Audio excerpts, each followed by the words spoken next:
Hello guys, welcome back to the new video of the Guruji Mirza वाले। आज की video में हम टेंस पार्ट 4, जैसा कि मैंने कहा था कि टेंस पार्ट 4 यानी कि टेंस हम 3 पार्ट पढ़ चुके हैं, जिसमें 2 पार्ट हमने प्रेजेंट इंडेफिनिट खत्म किया था।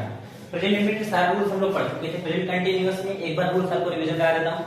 रूल्स में हम लोग पढ़ के लिए थे। रूल्स में हमने पढ़ा था कि सिंपल सेंटेंस को कैसे ट्रांसलेट करते हैं या सिंपल सेंटेंस का स्ट्रक्चर क्या होता है।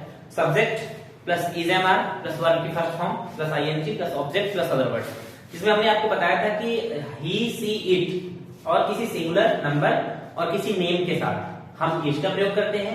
फिर मैंने आपको बताया था कि जो है वी यू दे और किसी प्लूरल नंबर के साथ आर का प्रयोग करते हैं। फिर मैंने आपको ये भी बताया था कि आई के साथ एक स्पेशल हेल्पिंग वर्ब का प्रयोग किया जाता है और उसका नाम है एम। तो आई के साथ एम, ही सी इट और सिंगुलर और जो है किसी के नेम के साथ इज और plural number we you they के साथ आर का प्रयोग करते हैं। फिर मैंने आपको नेगेटिव बताया था, इज एम आर के बाद जस्ट नॉट लग जाता है तो नेगेटिव बन जाता है। वर्ब हमेशा आईएनजी फॉर्म में रहेगी, ये भी ध्यान रखना है हमको। और उसके बाद फिर मैंने बताया था इंट्रोगेटिव सेंटेंस में 2 रूल बताया था कि जब वाक्य क्या से शुरू हो हिंदी में तो क्या करते हैं, इज एम आर को जस्ट पहले रख देते हैं, फिर सब्जेक्ट रखते हैं, फिर नॉट, फिर वर्ब की फर्स्ट फॉर्म प्लस आईएनजी, फिर ऑब्जेक्ट, फिर अदर वर्ड। अगर मान लो बाई चांस क्वेश्चन वर्ड आ जाता है तो क्वेश्चन वर्ड को निकाल के बाहर कर देते हैं, फिर वही वाला रूल जो है अप्लाई कर देते हैं। Question word plus is am are plus जो है सब्जेक्ट प्लस नॉट, वर्ब की first form plus ING plus object plus other word. ये सारा एकदम बेहतरीन एक्सप्लेनेशन हमने टेंस पार्ट 3 में दे रखा है। अगर आप टेंस जो है इससे पहले वीडियो नहीं देखे हैं तो आप इसको नहीं देखेंगे, लेकिन देखेंगे तभी समझ में आएगा, कोई दिक्कत नहीं, ठीक है। और जो है टेंस की जो पार्ट 3 की वीडियो की जो लिंक है वो डिस्क्रिप्शन में दी हुई है, आप वहां से जो है इसको डायरेक्ट देख सकते हैं, ठीक है। तो टेंस पार्ट 3 की वीडियो देखेंगे तो टेंस पार्ट 4 अच्छे समझ में आएगा। तो आज की जो वीडियो हम समझेंगे हु के लिए। देखिए, हम अपने सेंटेंस से सब्जेक्ट हु से ही निकालते हैं। अगर हमारे सेंटेंस में हु आ जाए तो हम क्या करेंगे, तो हु पर ध्यान रखिएगा, ठीक है। अगर हु आ जाता है तो उसके साथ केवल आर का प्रयोग हम कभी नहीं करते हैं, ठीक है। हु के साथ आर का प्रयोग कभी नहीं करते हैं, एम का भी प्रयोग नहीं कर सकते हैं, ठीक है। तो अगर हम जो यहाँ लिखे थे कि आर, तो आर का प्रयोग जो है हु के साथ, अगर आप सोच रहे हैं तो हु के साथ आर का प्रयोग संभव नहीं है। हु एक सिंगुलर सब्जेक्ट होता है, हु के साथ हमेशा किसका प्रयोग करेंगे, इज का, यानी हमेशा सिंगुलर वर्ब की प्रयोग हु के साथ की जाती है। तो हु के साथ ऐसा क्यों करते हैं मैं पहले ही बता चुका हूं, जैसे कौन तुम्हें पढ़ा रहा है, आगे कौन तुम्हें पढ़ा रहा है। अगर हम कहें कौन हटा दीजिए या फिर हम कहें सब्जेक्ट बताइए तो ऑलरेडी हम सब्जेक्ट किससे पता करते हैं, कौन से, लेकिन यहाँ ठीक है, यहाँ सब्जेक्ट ही नहीं है, कौन हटा दे होता है क्या, तुम्हें पढ़ा रहा है। तो इसीलिए हम जो है हु को ही सब्जेक्ट मानते हैं, हु को एक सिंगुलर सब्जेक्ट मानते हैं। तो देखिए हु, फिर कैसे बनाएंगे ट्रांसलेशन, हु, फिर क्या लेके आएंगे, यहाँ पर जो है इज लेके आएंगे, फिर लिखेंगे वर्ब, वर्ब क्या है हमारा, पढ़ाना, ठीक है। तो हो जाएगा टीच, फिर लिखेंगे आईएनजी, हु इज टीचिंग, फिर हो जाएगा क्या, तुम्हें का, who is teaching you, who is teaching you, ठीक है।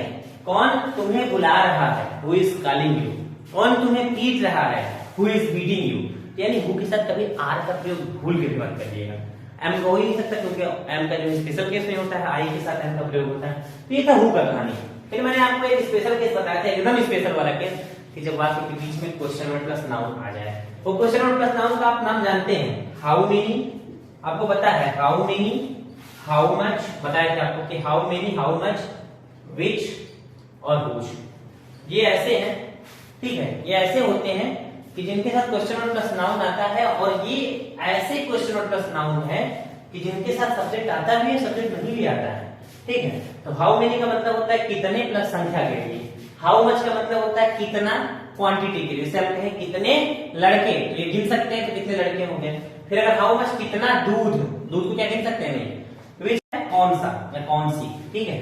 तो हुज का मतलब होता है किसका, जो हुज है ये हु का ही पॉजेसिव केस होता है, हु जो है वो हु का ही पॉजेसिव केस होता है।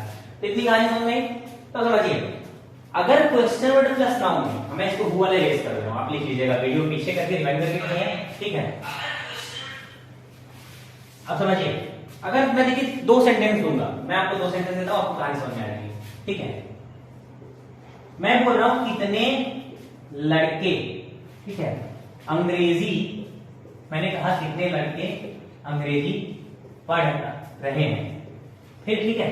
फिर मैं बोल रहा हूं तुम कौन सी किताब पढ़ रहे हो।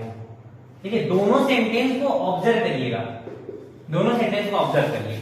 ऑब्जर्व करने का मतलब, दोनों सेंटेंस को ऑब्जर्व करने का मतलब ये है, पहले वाले सेंटेंस में देखिए, देखते कैसे हैं, क्वेश्चन वर्ड प्लस नाउन को ढूंढिए। ये है कौन सी किताब, आपका question word noun plus noun है। कितने प्लस लड़के, ये आपका क्वेश्चन वर्ड प्लस नाउन है। ये ऐसे क्वेश्चन वर्ड है जो अपने साथ नाउन जरूर कैरी करेंगे, एकदम 100% श्योर है कि ये बिना नाउन कैरी करेंगे। आप कुछ देर के लिए समझिए कि यहाँ पर क्वेश्चन वर्ड प्लस नाउन है नहीं। तो जहां ऊपर वाला देखेंगे अंग्रेजी पढ़ रहे हैं, फिर नीचे वाला देखिए तुम पढ़ रहे हो, ठीक है, तुम पढ़ रहे हो। नीचे वाले सेंटेंस में कौन पढ़ रहा है, तुम, सब्जेक्ट मौजूद है अलग से।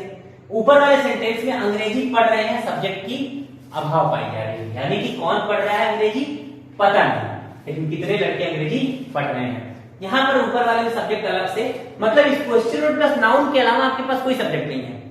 इसमें क्वेश्चन वर्ड प्लस नाउन के अलावा भी एक सब्जेक्ट है जिसका नाम तुम है। तो ऊपर वाले में जो है हम जो भी वर्ब लगाएंगे, जो भी हेल्पिंग वर्ब लगाएंगे, इस कितने लड़के के हिसाब से लगाएंगे, और नीचे वाले में क्या करेंगे, हम कौन सी किताब के हिसाब से हेल्पिंग वर्ब नहीं लगाएंगे, तुम के हिसाब से लगाएंगे। देखिए बनाते हैं।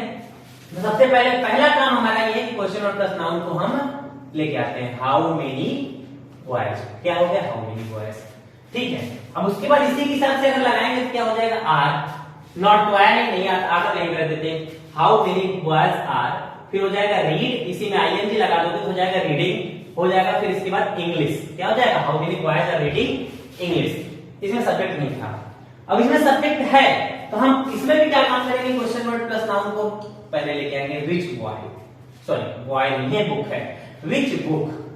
अब देखिए विच बुक, लेकिन लगाएंगे अब विच बुक के हिसाब से, विच बुक के लगाओगे तो विच बुक के हिसाब से लगाओगे तो इज लग जाएगा। हम लगाएंगे जो है हेल्पिंग वर्ब यू के हिसाब से, लगेगा आर, फिर उसके बाद हम अपना सब्जेक्ट लेके आएंगे यू। अगर नॉट होता तो इसी यू के बाद रखते हैं, which book are you reading, ठीक है। तो यहां पर जो है प्रेजेंट कंटिन्यूअस खत्म होता है। प्रेजेंट कंटिन्यूअस का अगर आप जो है कि अगर आपको पूरा समझना है तो पार्ट 3 में देख लीजिएगा, ये पार्ट 4 था। अब इसमें नेक्स्ट पार्ट में हम प्रेजेंट परफेक्ट लेके आएंगे और कोशिश रहेगी प्रेजेंट परफेक्ट में हम पूरा पढ़ा दें एक वीडियो में, ठीक है। तो तब तक के लिए मिलते हैं नेक्स्ट वीडियो में। अगर अभी तक आपने चैनल को लाइक और सब्सक्राइब नहीं किया है तो चैनल को लाइक और सब्सक्राइब कर लीजिए, ठीक है। नेक्स्ट वीडियो में और भी अच्छा देने की कोशिश की जाएगी। धन्यवाद।